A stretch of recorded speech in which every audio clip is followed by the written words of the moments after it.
মই আজি যিটো আমি কবিতা প্ৰচাৰ কৰা হৈছিল শ্ৰীযুত ৰমেশ্বৰ মৰাণৰ নেতৃত্বত যিটো কবিতা হৈ উঠিছিলে সেই কবিতাটোৰ আভাসৰ যিহক লাগি আমি বৰ্ণনা কৰিলোঁ আৰু সেই বস্তুতে আজি আমি অকণমান দুখ পালোঁ। দুখ পাই আৰু সেই কবিতাটো মই এজন মোৰ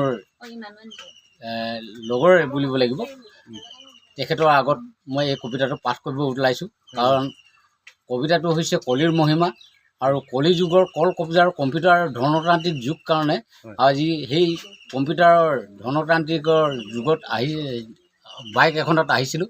সেই বাইকখনতে পিছলি পৰিলোঁ। গতিকে লৈ এই কবিতাটো মই পাঠ কৰিব ওলাইছোঁ। সৃষ্টিৰ পাতনিত চলিছিল সত্য যুগ, দ্বিতীয়তে আহিল যুগ তেতা, তৃতীয়তে দাপৰ যুগে আহি দেখা দিলে, চতুৰ্থতে যুগ হ'ল কলিয়ে এটা। কিনো কলি যুগ আহি পালেহি বন্ধু হওক, ভাবি চিন্তা কৰিলে নকৰে ভুল, নোকোৱা কোৱাইছে নোহোৱা হৈছে, হ'ল আজি আগতে নোহোৱা ভুল। হ'ব কিবা কিবি আছে বহু বাকী, আহি আছে আগুৱাই কলিৰ কাল, এদিন সকলোকে আকাশত ওলমাই মাৰিব খুজিছে পাতি মায়া জাল।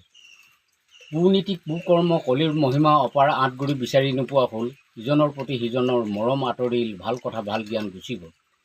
ইটো সিটো কৰি অধিক জনসংখ্যা বাঢ়ি থকা ঠাই পাবলৈ নোহোৱা হ'ল, টকা থকাসকলে ঘৰৰ ওপৰত ঘৰ সাজি ওপৰলৈ আগুৱাই গ'ল।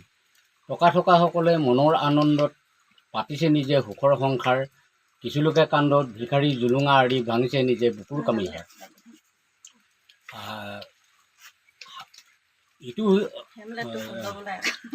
বিভিন্ন ধৰণৰ ওলাল গাড়ী মটৰ, বাট পথত নধৰা হ'ল, ইখন পিছত সিখন কৰে অহা যোৱা, পুৰণি পৰিৱেশ আঁতৰি গ'ল।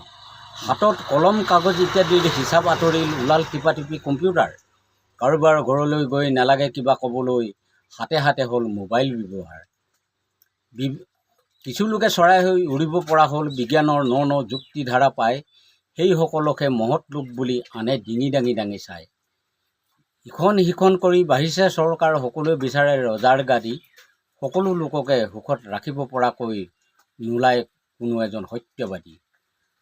কলিৰ ধনীৰো সুখ নাই, দুখীয়াৰো তত নাই, কলিয়ে নাপায় আজি কাকো চিনি, যুগৰ নিয়ম মানি চলিবই লাগিব, বুজিব লাগিব আপোনা আপুনি। শেষত দুফাকি আছে, এই দুফাকিত আমি নিজক কৈছোঁ।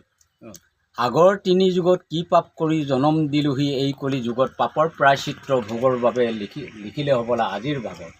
সৎ লোকে হৰিনাম ধৰি মানিছে আজি কলি ধৰ্মৰ সেৱা, অসৎ লোকত পৰি পাপৰ ভোগৰ বাবে হিয়াল হৈ কৰি নমস্কাৰ। পৰিচয় দি দিয়ক আপোনাৰ। মোৰ নাম শ্ৰী দেৱেশ্বৰ মৰাণ আৰু কবিতাটো বিশেষভাৱে ধূলিজানৰ ৰমেশ্বৰ মৰাণে বৰ্ণনা কৰিলে। ইয়াৰ ভিতৰতে একেবাৰে একাদিক্ৰমে খাজে খাপে খুৱাই ময়ো কিছু সহায় কৰা কৰিলে আৰু হয়, ঠিক আছে।